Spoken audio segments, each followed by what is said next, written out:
models is freedom to live, because I realized that I existed, I was physically alive, but I wasn't living. I wasn't living well. I wasn't enjoying life. I wasn't living an abundant life as I had desired, but really felt trapped and hindered. A little bit about my story. I've struggled with obesity the majority of my life. I've been overweight since elementary. As far back as I can remember, 3rd grade, 2nd grade, I can remember being that fat kid in school, being that kid who was made fun of, who was picked on, who was teased, who was always ridiculed for being overweight, and for that, and that being the bulk of the struggle of my life. At my high, I was 350 plus pounds, and that was at 21 years old, which was when I decided to really surrender to this process of losing weight. So yeah, like I was on this retreat. I was at this place in life where I had kind of stepped away from the everyday affairs of life to intentionally go to this space where I wanted to meet God, where I wanted God to meet me and do something special in my life. And kind of like you guys have come to this conference, you have decided, you know what, I want to learn more about my health, I want to make better decisions. But come on, let's be real, a lot of times we go to church services, we go to conferences, we go to the next big thing, and we walk away with this fire in us, but then the next thing you know, the zeal has been lost, the fire has gone. And I really just want to encourage you guys to not allow this conference, this retreat, you've been here since Thursday night, listening to amazing speakers, Dr. Turner, the workshops you went to on Friday, and I'm sure you've taken notes, you wrote down your favorite quote, you said this passage is going to carry me through the next month, and I really want you to make a vow to yourself that this is it. This is your moment of change. This is your time. A lot of times people say, oh, okay, so after this weekend I'm gonna start over on Monday, and my mentality is that Monday never comes. Everyone starts over on Monday. Everyone says I'm going to ride out the weekend, eat bad, do whatever, set my goals for the next day. It's always a moment after now. And one thing, when people ask me, how did you change? How did you start losing the weight? One thing is I stopped planning for Monday.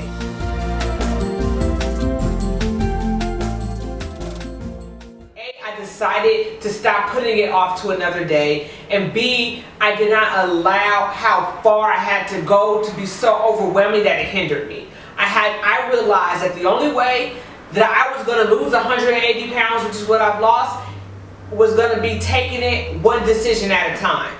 Some people say, oh, one day at a time. Honestly, for me, sometimes I say a day is too overwhelming. Sometimes I just have to take it one decision at a time. Right. Plan this meal. Schedule my next workout. Decide not to eat. I ate a cookie, don't eat 2 more. Like, your why has to be stronger than whatever is pulling on you. So for me, for example, one of my whys is to never get on an airplane again and not be able to fit the seatbelt. To never have to step into an amusement park and not be able to fit the Ys. But beyond that, to never feel like I'm less than or I don't measure up. To never feel like I am so trapped or hindered by something that even I can't fight my way out of my own reality. Like, your why has to be strong. Someone else's why is I want to see my grandkids grow up. I don't want my own kids to have to, bury me at a young age. Whatever your why is, I want to wake up in the morning and feel like living life. Your why has to be strong enough to carry you through the moments when you don't want to do it, whatever it is for you.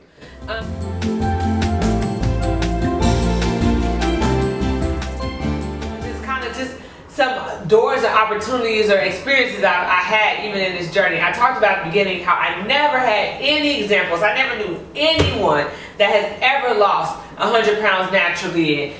And for the first time in my life, I can say I was able to experience that when I was on Oprah in 2010, 11, what is this, 12? Mm-hmm. In 2011, wow, time flies, yes. Because 2010 is when I applied for The Biggest Losers, and they rejected me. But that's okay, because in 2011, that's... Well, let's look at Liana's before picture one last time, because we can't wait to meet her. Let's see the new Liana. Come on out. Bring it out.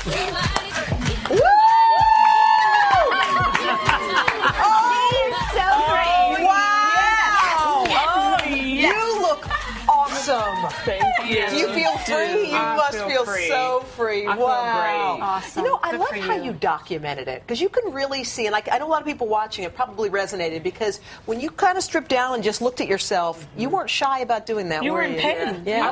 I was, and I realized a lot of people lose weight and they'll show you the after, but they never show you the process. process. And the process makes people feel like it's real, it's authentic, Yeah. they can do it. And religion, God, all helped you through, Oh right? my gosh, I couldn't have done it without them. And now you're helping other people. And tell them who your hero is. I would say 350+ pound version of me. That's my hero, because she's the one who made the change. She's Yeah. the one who decided That's to great. start this journey, and so So that's why I beautiful. say that's my hero. And God gave you the strength. Are Yes, terrific. yes, he did. We are so happy for What a you. great Look story. at you. Give it up for Thank you. It's really crazy because I say, like, people are like, NBC didn't let you on The Biggest Loser, XYZ, and next thing you know, NBC has me on the Today Show. So, I mean, it's not about those opportunities, but it's funny how you see yourself conquering what seemed impossible on one end, and the next thing you know, like, doors open for you to encourage so many other people. I'm gonna tell you, my goal when I signed up for this thing was not to encourage no one. My goal was to be free. My goal was to no longer live bound to obesity, and the next thing you know, it becomes ministry. I didn't sign up. I didn't wake up one day and say I want to have a weight loss ministry. I didn't think I could lose 5 pounds. But yeah, that's just kind of how life works. You take it one step at a time and you allow God to open the doors, but you have to be willing to be submitted to the process. And that is one thing, is like, God will do the work, God will be your strength, God will give you the tools, but I had to be willing to submit myself to the process.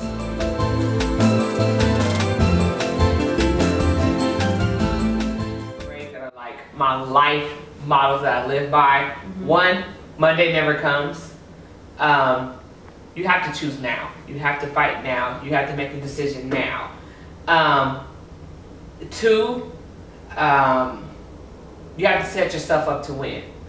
And what that means is you can't lie to yourself. You have to create an environment, a context for yourself that's conducive to winning, which means you need to plan. You need to grocery shop. You need to map out your workout plans for the week. You need to plan your life, and then you need to surround yourself by people and by contexts that are going to help you be successful and not hinder you. So if you know that, for me, I know wheat thins is a struggle of mine. So I'm not going to go and buy wheat thins and say, oh, I'm just going to eat a little bit today. Because I know if I buy wheat thins, I'm going to eat the entire box. So if I'm going to eat wheat thins, I need to be at a party where it's a controlled environment. My point is, know yourself well enough so that you can set yourself up to win. And another thing I would say is, which is really, really key, is I believe in fighting obesity one decision at a time. Because the journey, how far you have to go, sometimes it's so overwhelming that it hinders us and it paralyzes us from even moving at all.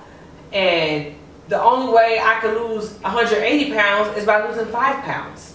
It's by losing then the next 5 pounds, the next 1 pound. It's by getting up in the morning and going to the gym when I don't feel like it. It's about choosing not to eat that burger at 9 o'clock at night. It's every decision that has led up to this point. It's about deciding to get back up after I've fallen the night before and eating more than I want to eat, or made some bad choices. It's about choosing to continue to live each moment well, because that's what leads up to looking up a year from now, 2 years from now, 3 years from now. Don't look. I had no idea how long this journey would take me. I just knew I had to leave where I was, and I took it one decision at a time.